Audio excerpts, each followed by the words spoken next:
Collectors find their motivation from multiple sources. Some seek to bring order to a little understood area of numismatics, while others get caught up in the competitive aspect of having a better collection than the person next door. An active collector who's attracted a lot of attention for his public quest to build a collection to rival and even surpass that of Eliasberg is Dell Loy Hansen. He entered the numismatic market in earnest in 2016 and has already assembled a stunning collection that's only a few pieces away from completion. However, before taking a dive into the accomplishments of Hansen, it's worthwhile to explore the numismatic history that led to this endeavor. The concept of completion has been a powerful force in shaping collector behavior for years, and the explosion of coin boards in the 1930s was greatly responsible for imprinting the idea of completion among today's numismatists. David Sundman summed this up well in saying, "Coin boards, coin folders, and albums create clear paths for collectors, making a complex hobby easier to understand and making it easy to feel successful. I can do this. Put an album in front of a collector, and natural desire is to fill in the holes." Millions of coin boards have been sold since the 1930s, conveying the message to generations of collectors that the primary objective in collecting is set completion. Some boards were printed with the challenge, "Fill me if you can," and a few board manufacturers even offered to purchase completed sets from collectors. A typical offering was this Lincoln cent board, which contained openings for cents from 1909 through 1935. The series key, the 1909 SVDB, was set apart in the upper right-hand corner of the board. This trend continues to this day, with the publication of States quarter albums and the like. Coin boards, ironically, gained substantial popularity during the Depression, an era in which discretionary income was ostensibly at a minimum. A penny board offered an inexpensive form of entertainment, and, if a rare piece or two were located in pocket change, one might even make a profit on their coin board investment. Coin board production numbers are lost to history, but likely ran into the millions. These boards were popular enough that a local coin shortage was blamed on collectors filling coin boards from circulation. Another event that spurred coin collecting in the Depression was President Roosevelt's gold recall in 1933. Enacted shortly after he took office, Roosevelt's executive order required all citizens to turn over gold coins and gold certificates in exchange for their face value in federal paper money. Federal control over the nation's gold allowed the government to increase the money supply, which at that time required the Federal Reserve to hold gold reserves equal to 40% of the value of the circulating currency. Luckily, the gold recall contained a carve-out for numismatists, as gold coins having a recognized special value to collectors of rare and unusual coins were specially exempted. The gold recall caught the attention of Baltimore financier Louis Eliasberg, who felt that federal control of the nation's gold supply would lead to devaluation of the paper dollar. Eliasberg began accumulating gold coins as a hedge against inflation, but over time his collector instinct became the controlling factor in the growth of his numismatic holdings. The pivotal moment arrived in 1942 when Eliasberg had the opportunity to purchase the John H. Clapp collection for $100,000. Clapp was one of the first collectors to systematically pursue mint-marked coins, and his collection was especially rich in branch mint pieces. The thought of completing the entire U.S. coin series was now a real possibility. In the days before registry sets, or even the ubiquitous Guidebook of United States Coins, which was launched in 1946, there was no widely accepted definition of a complete set of U.S. coins. Eliasberg used Charles E. Green's 1939 checklist, entitled Mint Record and Type Table, United States Coins.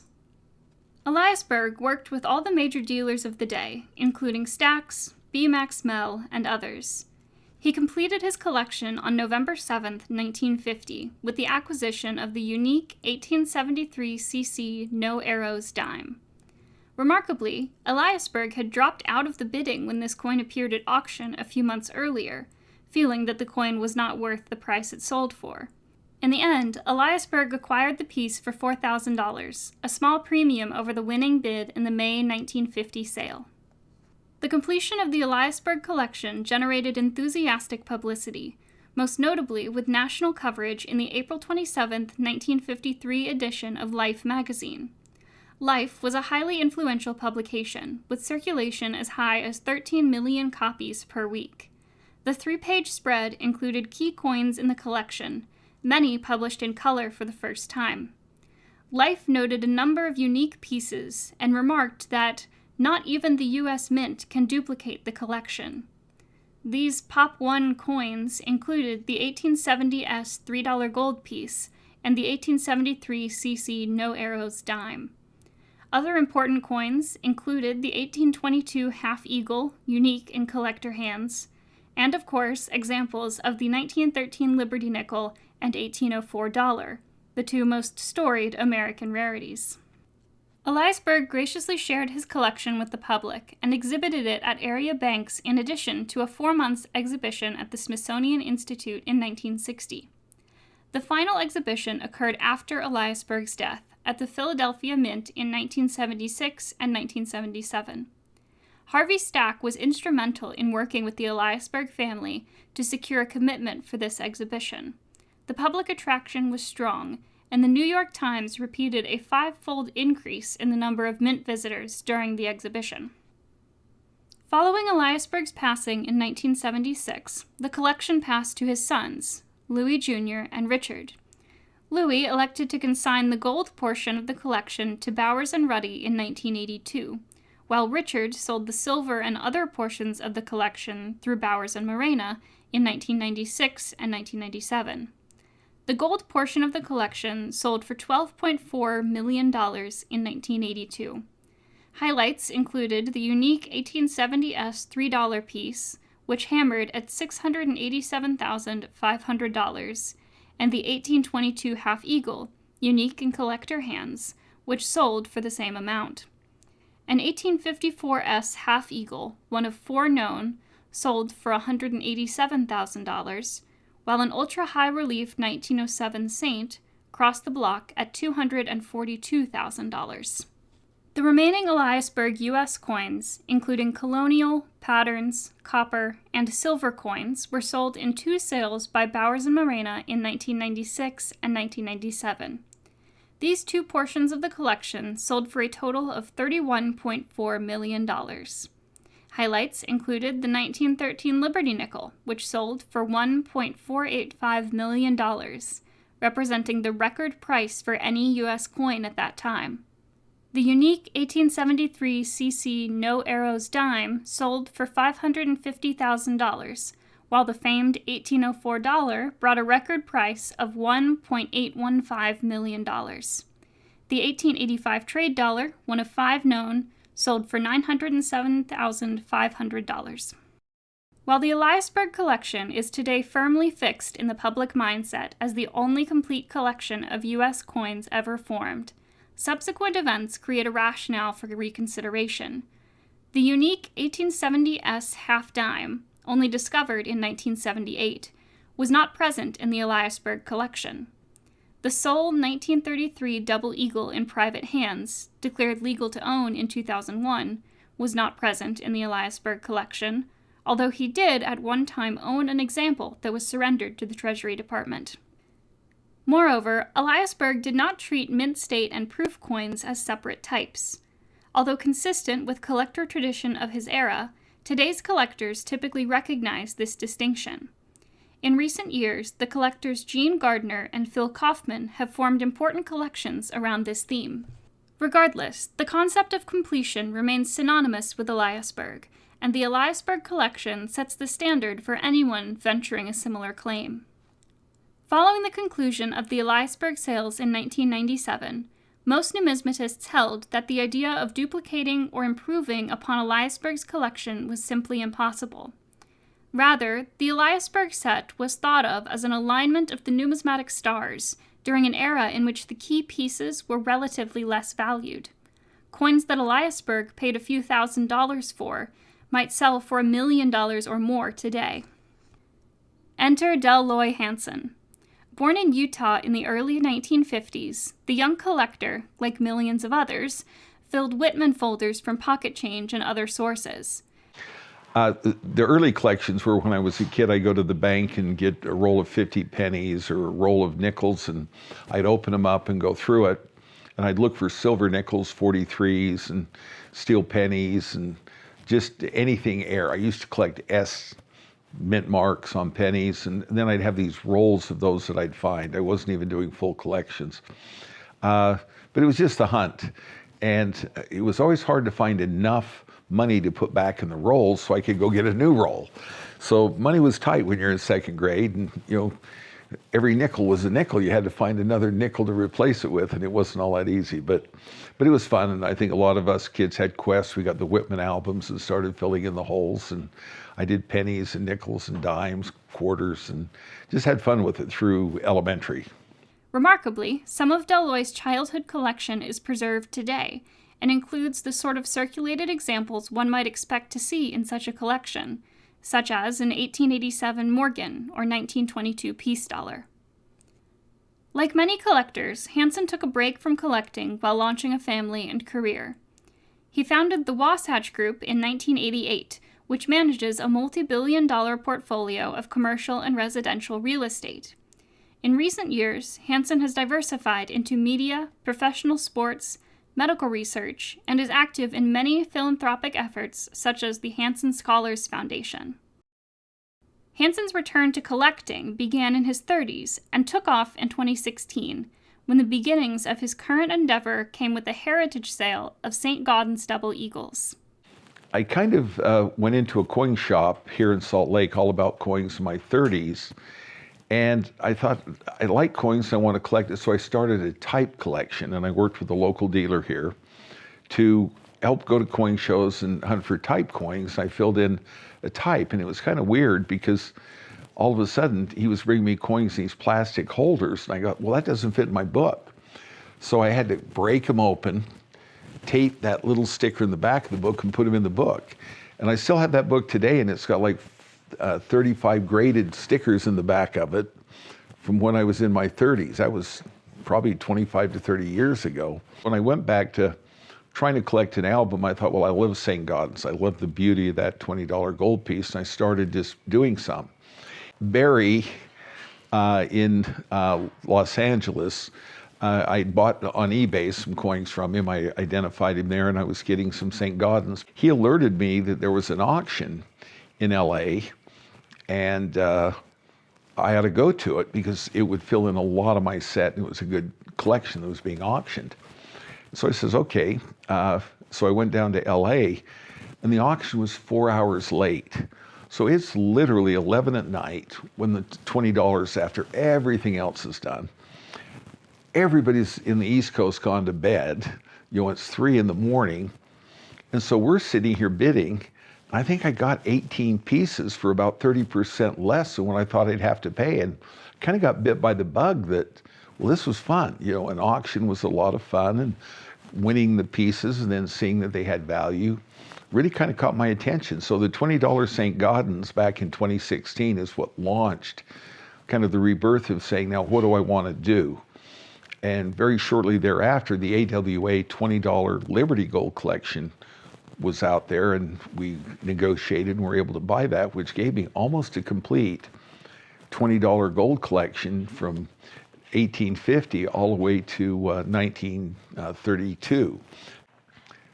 So I then fixated on, I could finish this, I could get this. The 27D St. Gaudens was a little dicey, and I got one of the top 7. I would say it's probably not the best of the top 7, but it does put me in the 27D club, so that let me complete the St. Gaudens collection.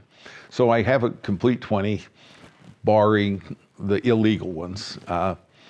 But that got me thinking, now what do I want to do? I got very interested in what would be a daunting challenge, because the $20 gold I thought was one of the hardest, and yet I was almost complete with that. And I'd read an article on Louis Eliasberg in Coin Magazine, and then I found one in Life Magazine about him, and I thought, that's interesting that he collected all the coins from 1792 official mint, date and mint mark, to 1964. He did miss 1 or 2, even though they called it a complete collection. He was still a couple short. And I thought, I wonder how doable that would be. And I started doing a little research, and I thought, well, I could do that, but I could now take from 1964 and collect all the moderns to 2022. At the time, it was 2018. And I thought, I'll do that. So I typed in on one of the PCGS registries, I'm going to start this daunting challenge to try to match Eliasberg. As I did research on the internet, I was on Sunday night, I would go into the DLRC website and study coins for my collection. And as I looked at it, he had a couple of the buttons wrong on the site that were kind of hard for me to find the coins. So I called him and I said, can you change your website and put a button here like this so that it's easier for me to find the coins? And so we got talking about how to improve the company so it would help collectors, in the Sunday night auction. And I bought a lot of coins through DLRC. They had a good selection and a good method to research it. And so I was in a lot of Sunday night auctions just hoping nobody in the last 30 seconds outbid me. So he kept me on that website a lot because I had to watch it that I didn't get beat. Probably in 19, I made the hard decision that I'm really going to go for best in grade. I'm going to really start to scrutinize the top coins, for each date and grade. And so I made a concerted effort to buy those coins and to upgrade to those coins. When I looked the other day, based on PCGS ratings, either the finest known soul or the finest known in a group, 38% of the collection is finest known. So when I look at it, I feel that Eliasberg and I are kind of sitting next to each other. So John Brush, my partner, bought me Eliasberg's pipe. So I now smoke this to Eliasberg that we're kind of sitting as kind of almost co-equals, but my goal was to build a collection of a higher grade.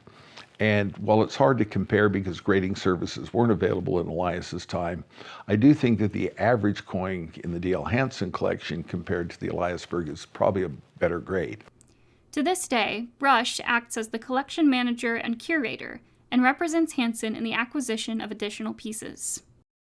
The Hansen collection today is vast, with the size most recently reported at greater than 12,000 pieces at the end of 2019. In only 5 years, Hansen has come remarkably close to duplicating Eliasberg's complete set of U.S. coins, though he's quick to say that he hasn't done it alone. Well, I have a team, and I first want to introduce Diana before I introduce Carol and Judy, because we're a 4-member team here in Utah that work on the coin collection. I know who does the work, and I know who gets the credit. It should be Carol and Judy and Diana. They do the heavy lifting for me, and I couldn't be more grateful. We were all self-taught numismatists, and we were so excited when John came in, because even some of the coins we didn't know very well, we'd made up names for. And it was so great to learn the real names on some of these lesser-known coins. So very much from the ground up, we learned all of this. So it's pretty unique to be thrown into the #1 collection with no true experience, aside from the collecting I did with him as a child. But this scale, it's pretty intimidating and also kind of awe-inspiring to be involved with it at this level. Ronnie Curran maintains the Hansen Watch thread on the PCGS US Coin Forum and has performed extensive research into the Hansen collection as documented in the PCGS set registry. At the beginning of 2021, Curran reported that Hansen was missing only 13 pieces, 6 of which are unique or unique in private hands. Hansen's goal of completion, however, is that set by the PCGS registry set, U.S. Coin Complete Basic Set, circulation strikes from 1792 to present, of which he's only missing 2 pieces. While the Eliasberg quest is certainly a compelling aspect of the Hansen collection, Hansen himself states that his collecting goal is to build complete sets and have fun. As with Eliasberg, some of these sets come piecemeal and some come all at once. Sets that Hansen has purchased include the previously mentioned AWA set of Liberty Double Eagles, Bruce Moreland Liberty Seated Dollar set, the Crismore Seated Halves, the Loris Berber set of 3-cent silver pieces, parts of the Linda Gale collections of Franklin halves and Eisenhower dollars, as well as the Perfection collection of proof Barber halves and proof trade dollars. The Moreland Hansen seated dollars were virtually unimprovable and represent the finest known example of nearly every coin in the set. Even then, Hansen has found a way to improve the collection by acquiring several additional rarities. Hansen, with John Brush, have chosen to make his holdings public via the PCGS set registry. Well, one, I think coin collecting is not a secret at all. I see zero reason to have that. I think for security reasons, maybe there's some merit to that, but for coin collecting should be a joint endeavor. We're all in this together. I was enthralled to go in and look at PCGS. I studied a $3 gold collection. I went and met the owner of that in Philadelphia. So, meaning because I saw it on PCGS and was so overwhelmed with it, I wanted to meet the owner. And I think just owning something and hiding it has zero relevance to me. I mean, it doesn't make any sense to me, because the thing is to share. If there's something here that we can share with each other, because I'd love to look at other people's sets and see what they have, and it's not for competitive reasons, it's just to appreciate the work that they've done. I do think being public has been a net advantage, because it lets people look and say, I have something to help you. And the beautiful thing of any negotiation, you can say yes or no. And so I think that the values people have offered me, and other dealers in particular, has been very fair. As noted, Hansen prefers to think of his collection as a group of sets, rather than a completely focused attempt to duplicate the complete U.S. collection formed by Eliasberg.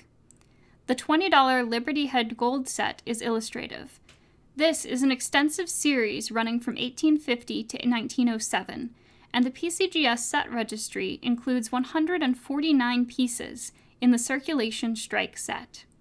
Few even attempt this set, as the bullion value of the gold alone runs well into six figures. The Hansen set naturally includes all 149 pieces, and of these, 90 coins represent the highest graded example at PCGS. Most collectors would be more than satisfied to own even a single top pop, and the inclusion of 90 such pieces in the Hansen set is staggering. Hansen's commitment to continual upgrading is strong, and he owns an additional 26 pieces for which only one finer example is known. Of course, most collectors' eyes are first drawn to the major rarities in the U.S. series. The $1804 is perhaps the most famous of American coins and has been recognized as a major rarity since the 1840s. This piece was acquired by Hansen in June of 2018 and is traced back to Joseph Mickley, an important 19th century Philadelphia collector. This example is a Class I $1804, part of the original group struck. Later restrikes, while still quite valuable, are not as highly regarded. The 1894 S dime is another American rarity. This piece was acquired by Hansen in August of 2019 and is one of 9 known.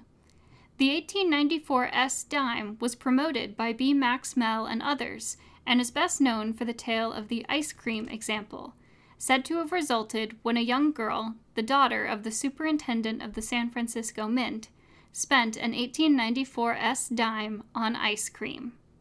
Whether or not the story is true, the coin has captured the attention of numismatists for well over a century. This exact same example was also in the Eliasberg collection. One of Hansen's favorite coins is the 1907 extremely high-relief St. Gaudens $20 gold piece. Many collectors consider this the most beautiful of all U.S. coins. President Theodore Roosevelt was personally involved in the engagement of the artist Augustus St. Gaudens, who reworked U.S. coin designs in the early 20th century. These extremely high-relief examples of his $20 gold piece required 7 blows of the coining press to bring up all of the detail, with annealing required between each strike. 20 examples are known, and enthusiastic bidder activity accompanies any appearance at auction. Naturally, the Hansen example is the finest known. The 1884 and 1885 trade dollars are well-known U.S. rarities that conclude the run of proof trade dollars dating from 1873 to 1885. 10 pieces were struck in 1884 and 5 coins in 1885. The origin of these pieces is not completely clear, but current thought is that the 1884 was an official issue of the U.S. Mint, while the 1885 was not. Hansen's examples include a beautifully toned finest known 1884 and the finest known 1885, which was acquired in January of 2019. While rarities get all the attention, Hansen continues to work away on all of his sets, even those that might not immediately grab the eye of a U.S. collector. Hansen's proof Liberty nickels, not including the ultra-rare 1913, are a good example. Hansen enjoys building even relatively lower-cost sets such as this, and seeing how his collection stacks up against the competition in the PCGS set registry. Hansen's set consists of all 31 pieces, of which 9 represent finest known examples graded by PCGS, while another 5 represent the second finest known. Hansen's overall set ranks second on the PCGS set registry. The proof Liberty 50-cent collection is one that I've pulled out numerous times. Can't remember how many coins are in it, maybe 20, 22 proof coins. But when it's laid out, the toning and the beauty of those proofs just never ceases to take my breath away that it's art. And I've looked at each one, and every one of them is a piece of art. So toned coins that are toned in a really special way, not just some toning, but they take on a rainbow hue or a round or a gold or a blue. All of a sudden you bring color and shimmering. So the proof, $50 Liberty set is just stunning to me. The Barber set too. So a lot of great coins, but those have true character. Remarkably, some of the most difficult sets to complete are not the classic 18th and 19th century sets that immediately come to mind. Rather, the modern issues from 1964 and up present their own challenges, which many might overlook. The Washington Quarter Registry set, covering the period of 1965 to 1998, is instructive. At the MS-67 level, the surviving populations in many cases are 20 pieces or less, and, because of the lower price points, one has to compete with a larger number of collectors to acquire these pieces. The Hansen set, listed on the PCGS set registry, is currently ranked number 3 among the top sets. As he's upgraded pieces and acquired duplicates, Hansen has begun selling the replaced examples through DLRC. And it's really important to me that we don't hoard coins, that we help others build great sets. And I look forward to the day when the coin collection can be in other hands. So that it's great, but I do relish my daughter Diana. Yeah, as he's been doing this, as we've been building the number 1 set, we've built complete second and third sets. They're some of the top grade coins. So it's just a never ending cycling through the new coins and getting rid of the old, even though we don't want to. You have a hard time getting rid of the old? We really do emotionally have a hard time when we pull a coin that's been in the set, because it's kind of like a family member that's been in the set, and now you're leaving and you kind of feel, I'm sorry you're leaving that, and we put him in that. We require that David Lawrence treat these family members with loving care and bring them to new homes. So coins are history. The coin itself becomes a point in history, and it's been in the collection and it's been important to us. And so when we were looking at some the other day, 67 plus, and having to decide, in some cases we kept them as twins. We just couldn't send a family member out of the collection. In addition to making his collection accessible on the PCGS set registries, Hansen has also exhibited certain portions of the collection publicly. David Lawrence Rare Coins, on behalf of Hansen, exhibited selections at the 2018 ANA convention in Philadelphia, including the seeded dollar collection purchased from Bruce Moreland, an 1854 Type II gold dollar in PCGS Proof 64 Plus Deep Cameo, a 1901 S quarter in PCGS MS68 Plus, and an 1873 CC No Arrows quarter in PCGS MS64, one of 5 pieces known. DLRC has also displayed the Proof Trade Dollar Collection, the entire Barber Half Collection, Circulation Strike and Proof, and are currently displaying the complete Seeded Quarter Collection. Pieces of the collection were also displayed at the Utah State Capitol for several months, with a theme based around the 150th anniversary of the completion of the Transcontinental Railroad, which happened in northern Utah at Promontory Point. When the primary Hansen collection is eventually sold, all proceeds will go to charity to support a variety of social causes. I told my kids, I'm giving you a collection now, but everything in the main collection of my passing will go into the foundation automatically for tax purposes, and then it'll be liquidated for charitable purposes. And my goal is that collection will fund 20 to 25 million a year of charitable purposes, at my passing. So I'll have fun building the value, and my children will have fun giving it away. Dell Loy Hansen has built an unparalleled collection in only a few short years and has no intention of slowing down. While the Eliasberg quest draws considerable notice, Hansen still approaches collecting with the objective of completing individual sets in the finest condition possible.